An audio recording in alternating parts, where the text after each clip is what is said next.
Good morning friend. এই আজ আবার বেরিয়ে পড়েছি অফিস থেকে একটা জায়গায় ভিজিট করতে, কিন্তু এটা শুধু ভিজিট হবে না, একটা ট্যুরও হয়ে যাবে ছোটোখাটো। চলো আমার সাথে, যেতে যেতে বলছি তোমাদের কোথায় ট্যুর দিতে যাচ্ছি। এটা একটা দর্শনীয় স্থান যে জায়গায় আমরা যাচ্ছি আজকে।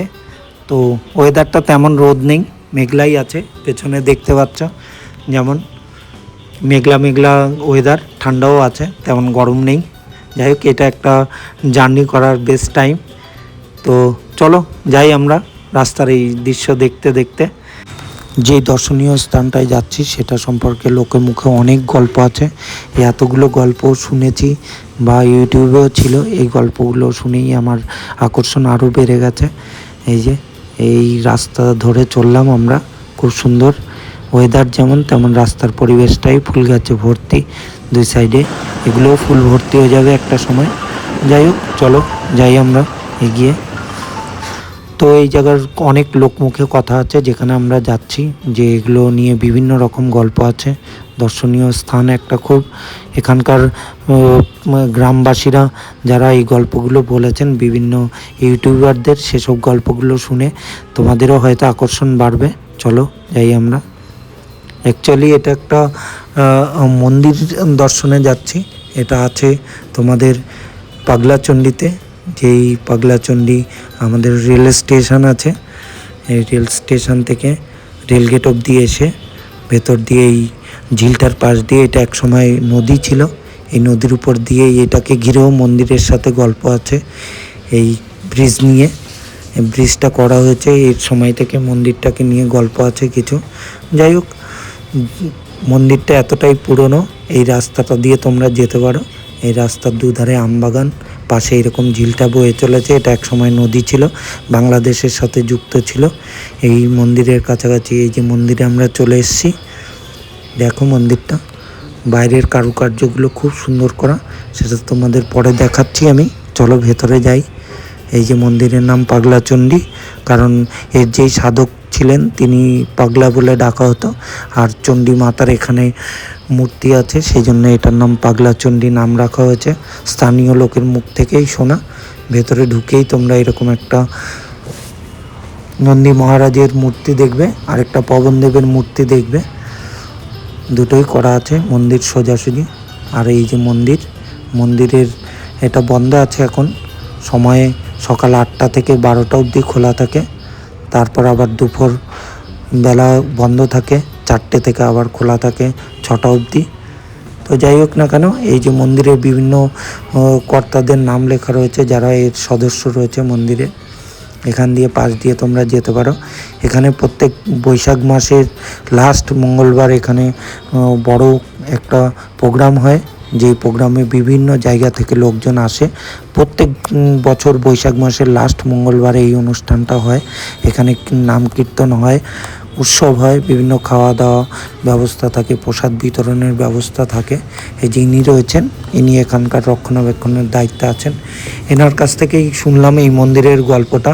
উনি বললেন যে ইংরেজ আমলে সময় প্রায় 200 বছর আগের মন্দির হবে। কোনো ইউটিউবে আমি দেখেছি এটা 400 বছরের গল্প অনেকে বলছে। যাই হোক, যতটা ওনার থেকে শুনেছি সেই অনুযায়ী এটা 200 বছর এরও বেশি হবে। মন্দিরটা ইংরেজ আমলের আগে, অনেক আগে, 200-250 বছরের পুরনো হবে। ইংরেজরা যখন এখানে রেল লাইন চালু করে, ওই ব্রিজটা করার সময় বারবার ব্রিজটা ভেঙে পড়ে যাচ্ছিল। তখন কেউ একজন স্বপ্ন দেখে যে এখানে কোনো একটা আলোর জ্যোতি মতো, প্রত্যেক ইউটিউবের ভিডিওগুলোতে এই আলোর জ্যোতি সম্পর্কে আছে, সবার মুখে এই কথাটা শুনেছি যে এখানে একটা আলোর জ্যোতি মতো দেখা গেছিলো। পরবর্তীতে ওনারা এসে এই আলোর জ্যোতি খুঁজতে গিয়ে এখানে একজন সাধককে পান, আর তার কাছে এই মূর্তিটাও ছিল। তখন এই মূর্তিটাও দেখতে পায়, মূর্তি থেকে কোনো একটা আলোর জ্যোতি বেরোচ্ছিল।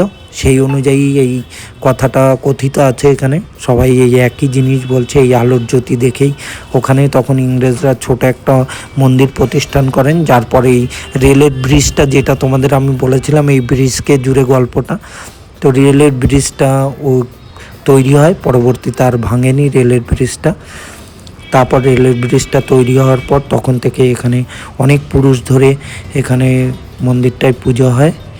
সেই পুজো চলে আসছে আজ অবধি। মন্দিরের সংস্কার হয় বিভিন্ন রকমভাবে, বিভিন্ন নেতা মন্ত্রীরাও এখানে বিভিন্ন ডোনেশন করে মন্দিরটাকে বড় করা হয় পরবর্তীতে। আমি এর আগেও দুবার এসেছিলাম, কিন্তু তখনও মন্দির বন্ধ দেখেছি, এবারও মন্দির বন্ধ ছিল। তো যাই হোক, আমি সামনের ওনাকে বললাম যে রক্ষণাবেক্ষণে আছে, ওনাকে দর্শনের ব্যাপারে আমি বললাম যে ঠাকুরটা আমি কোনোবার দর্শন করতে পারিনি, সেই জন্য উনি আমাকে একটু সুযোগ করে দিলেন। খুব ভালো মানুষ, উনি নিজেই বললেন চলুন আমি খুলে দেখাচ্ছি। তো উনি খুলে দেখালেন, আমাকে প্রসাদও দিলেন। এখানকার মায়ের মূর্তি আমি আগে দর্শন করতে পারিনি যতবার এসেছি, তো ওনার কাছেই পুরো গল্পটা শোনা, মায়ের মূর্তি সম্পর্কে বা এখানে অধিষ্ঠিত দেবী সম্পর্কে সমস্ত কিছু, কিভাবে মন্দিরটা প্রতিষ্ঠিত হলো কতদিন আগে। আর সবচেয়ে বড় কথা, এই মন্দিরটা একদম মুসলিম এলাকা বিস্তৃত, কোনো রকম কোনো প্রবলেম ছাড়াই। চারিদিকে যত পরিবার আছে এখানে সব মুসলিম, একমাত্র মন্দিরটাই হিন্দুদের মন্দির রয়েছে এখানে। কোনো রকম ঝামেলা ঝগড়াঝাটি কোনো দিন হয়নি, এটা ওখানকার যারা আছে তারাই বলেছে। খুব সুন্দর সবাই মিলেমিশে এখানে থাকে, তাই বলেছে যে এত বছরে এত পুরনো মন্দির, কোনো দিন কোনো সমস্যা হয়নি এই মন্দির নিয়ে।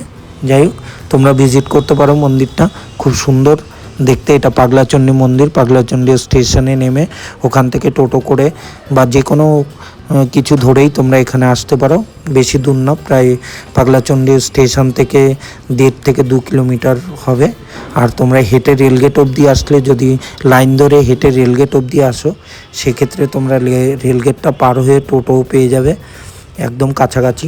যারা যারা গেছেন তাদের সবার মুখের গল্প অনুযায়ী এটা খুব জাগ্রত একটা মন্দির, এখানে মানত করে রেখে আসতে পারো, পূরণ হবেই।